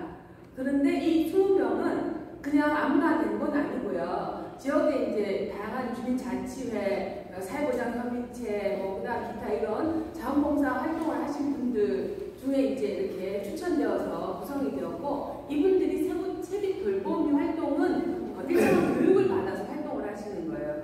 교육을 받아서 활동을 하시고, 이게 이제 자원봉사와 유료급여가 복합된 체계예요. 그래서 이분들도 교육을 받고 일정한 수준이 되면 전문적인 돌봄 서비스는 아니지만, 예를 들어서 방문 서비스라든가 아니면 동행 서비스라든가 이런 서비스에 참여를 하십니다. 그래서 이분들의 특징은 또 한편으로는 각 수원시 지자체의 동별로 스스로 이렇게 세빛 돌봄이라는 것이 이제 모임이 형성이 되고, 그 모임 안에 자발적으로 회장도 뽑고, 그 다음에 스스로 활동도 하면서 이 자율적인 활동이 일부 활동이 진행되면서 스스로 이제 돌봄 대상자를 발굴하는 일도 하고, 또 이 플랫폼 체계 속에 돌봄에 대한 제안도 합니다. 네, 그래서 이런 돌봄을 우리가 하면 어떻겠냐라고 제안을 하면 그 제안을 평가해서 반영을 하는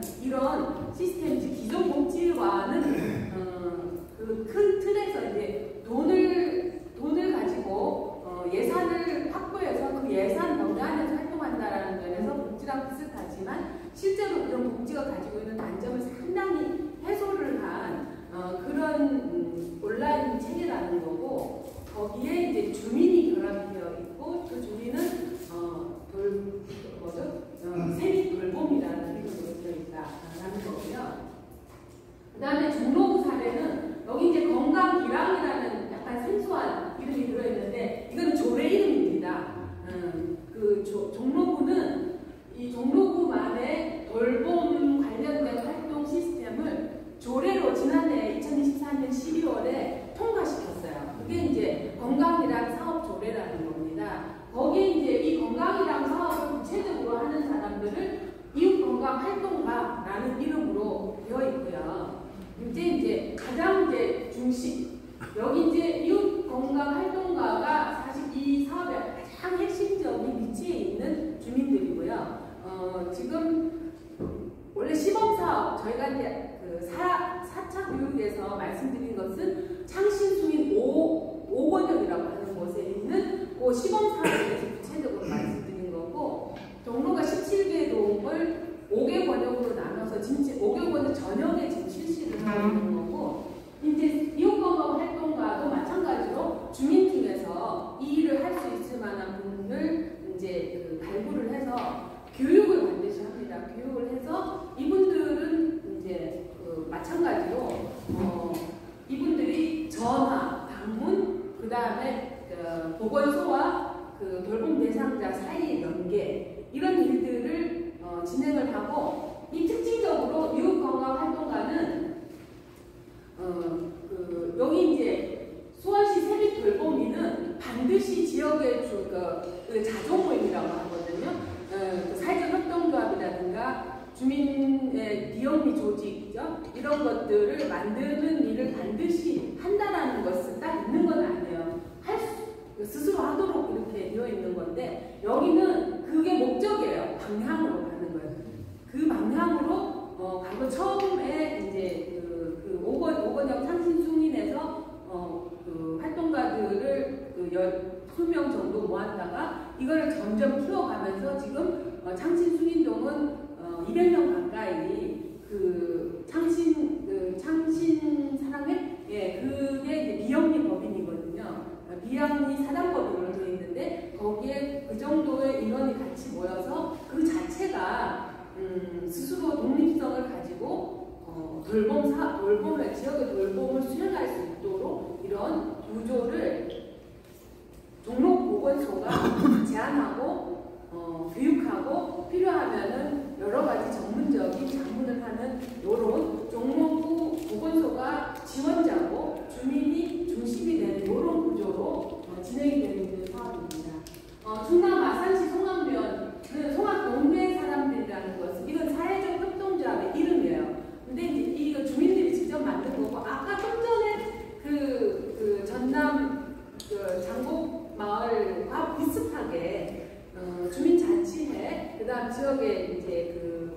마을 무료회라든가 이런 조직들이 완전히 중심이 되어가지고 스스로 모든 것을 처음부터, 그러니까 설계부터 사업에 대한 설계, 제안 설계, 그 다음 운영, 평가까지 모두 주민이 다 하는 곳입니다. 다 하고 행정은 그때그때 필요한 것을 이제 지원을 하는 거죠. 예를 들어서 어떤 거에 이제 사업을 제안을 해야 되겠다라고 하면 행정이 같이 도와가지고 해남도에 사업도 제안을 하고 그래가지고 처음에 이제 이게 이 운영을 위한 자금을 해남도에서 이제 받을 때 행정이 많이 도와주고 이렇게 해서 세팅을 하는 이런 주민이 중심이고 행정이 지원하는 이런 구조로 되어 있는 요 세 가지 틀이에요.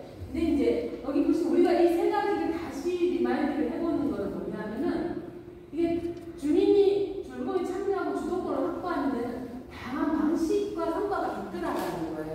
한 가지 틀만 있는 게 아니다라는 거고요.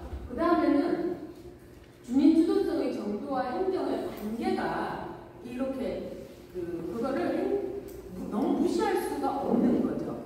예를 들어서 수원시 같으면 수원시 세빛돌봄 플랫폼과 세빛돌봄에 관계하고 종로구의 건강이라는 사업과 이웃건강활동가의 사업 이게 이제 공공행정이 이제 처음에 세팅을 하고 주도한 사업인데 여기는 좀 잘못됐고 여기는 잘 되냐 그렇게 볼 수는 없는 거예요.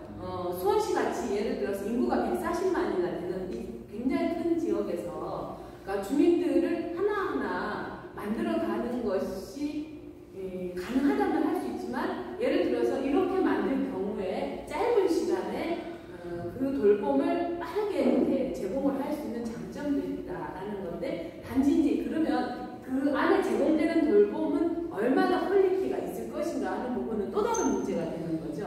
근데 예를 들어 종로구 같은 경우에는 종로구 전체가 12만이 안 돼요.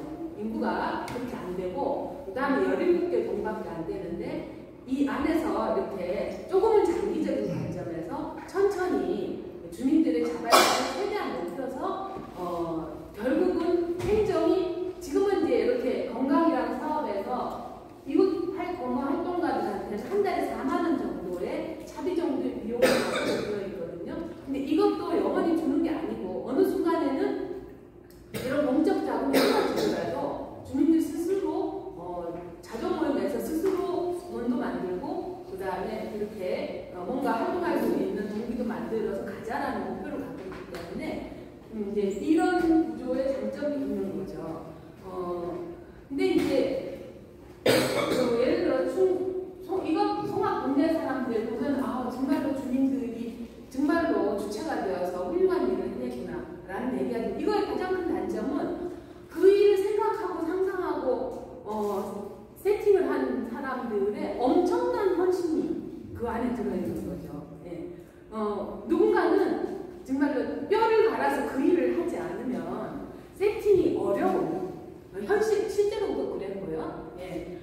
그래서 이제 만들어진 굉장히 소중한 성과다라는 점에서 우리가 이제 시사점을 볼 수 있는 거예요. 근데 이제 요거를 이렇게 이제 좀 간략하게 이제 표를 좀 만들어 보면은 자 그러면은 이 세 가지 사업에서 주민 주도성은 수원시 세빛돌봄과 종로구 건강이랑은 보통이라고 할 수 있어요. 그리고 여기는 굉장히 높은 거고요. 그 다음에 행정과의 관계는 수원시는 어쨌든 행정 플랫폼이 기반이에요. 기초고. 예. 그 다음에 이제 그 행정이 관리 조정자 역할을 합니다. 그 다음 종로구는 보건소가 가교육을 행정 코디네이터고 그 다음에 지속적인 그 지도를 해주는 위치가 있고요. 통합은 파트너십 구조예요. 그 다음에 이제 주민의 돌봄 참여의 정도는 그러니까 이웃 발굴, 그 다음 부분 제공, 부분이죠. 왜냐하면 전문적인 돌봄의 제공은 그 다양한 사회적 협동조합, 예를 들어서 식사 제공이라든가 아니면은 뭐 이런 이제 뭐죠? 그 요양 제공이라든가 목욕이나 서비스 이런 거는 그런 일을 할 수 있는 사람들이 하는 거고 주민들이 주로 하는 것은 아까도 말씀드렸던 것처럼 전화, 방문, 그 다음에 동행 이런 일들을 주로 많이 하게 되는 거고요. 그 다음에 여기는 여기도 마찬가지로 전문적인 건 아니에요. 전화하고 방문하고 그 다음에 찾아가서 이렇게 보는 거고, 그 다음에 필요하면 보건소랑 계속 연계를 해주면 보건소가 필요한 서비스를 계속 이어가는 방식이고, 그 다음에 이제 여기는 전면적 참여죠. 그 다음에 의사결정은 차이가 좀 있습니다. 수원시 같은 경우는 제한적 참여예요. 주민은 어떤 아이디어를 제안할 수 있어요. 근데 이제 그거를 봐가지고 괜찮으면 수용을 하는 이런 구조고요. 요거는 이제 간접 참여. 처음에는 이제 전략 예산 등은 보건소가 주관을 하고요. 주민은 점진적 리더십 훈련을 통해서 주도성을 확대하는 구조로 이렇게 되어 있고, 지금 이제 창신동과 수민동은 상당히 이제 그런 구조를 많이 만들어가서 비영리법인 사회적협동조합이 기부금이라든가 아니면은 이렇게 여러 가지를 받으면서 자신들의 활동을 스스로 만들어가는 그런 구조가 있습니다. 그 다음에 이제 여기 성함면 사람들은 뭐 주민이 다 직접 결정을 하고, 이게 여기도 주민총회가 굉장히 중요한 역할을 하고 있습니다. 그 다음에 자율성 독립적인 면에서는 조금 낮은 편이에요. 그 다음에 여기는 원래는 낮았다가 중간 정도로 이렇게 가는 거고, 이게 굉장히 높은 상태에 있습니다. 뭐 하나하나는 제가 설명을 드린 거기 때문에 여기 넘어가도록 하겠습니다. 그리고 이제 이거를 보면은 우리가 몇 가지를 생각해 볼 수 있어요. 뭐냐면은 주민 주도성을 확보의 조건이라는 거를 생각을 해볼 수 있는데, 이제 하나를 보시면은, 그러니까 제도적 지원 구조라는 게 있어요. 이게 수원시 같은 경우에는 그 세빛돌봄이라는 그 사업이 그러니까 19억 원의 재정과 시 예산을 투입하도록 조례가 되어 있어요. 그다음 종로 같은 경우에 아까도 건강일환이라는 조례를 지난해 12월에 통과시켰다고 그랬잖아요. 그래서 이제 그 전에는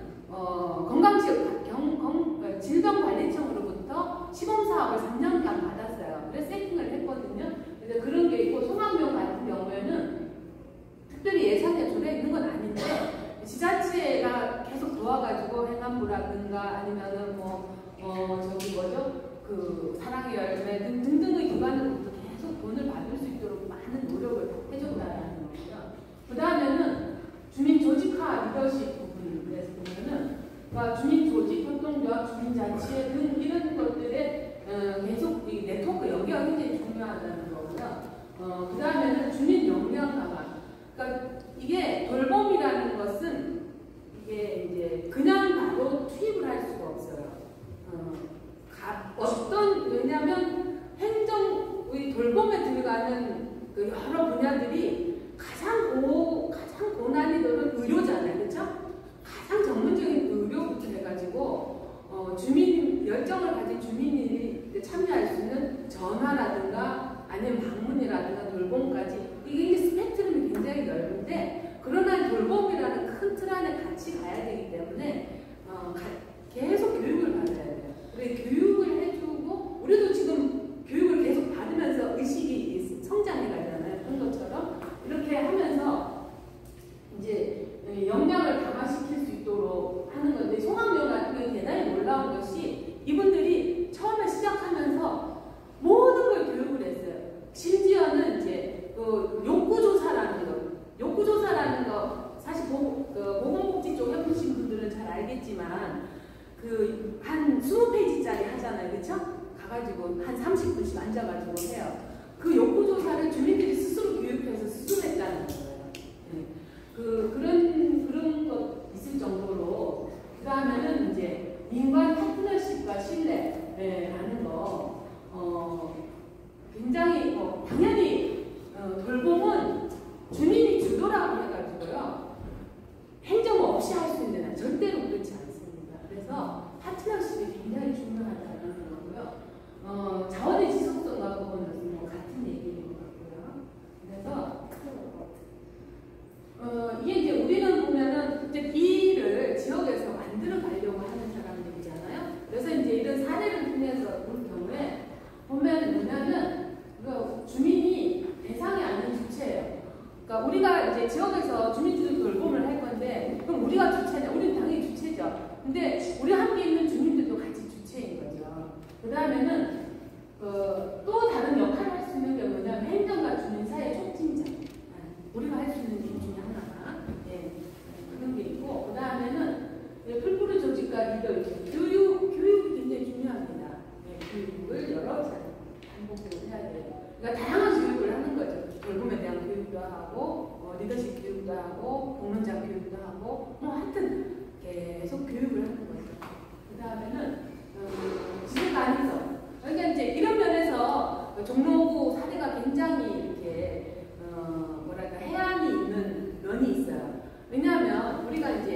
지자체장도 바뀌기도 하고 그다음 여러 조건이 바뀌기도 하고 많이 해봤잖아요. 사업이 딱 끊어지면 사업이 활동이 없어져요.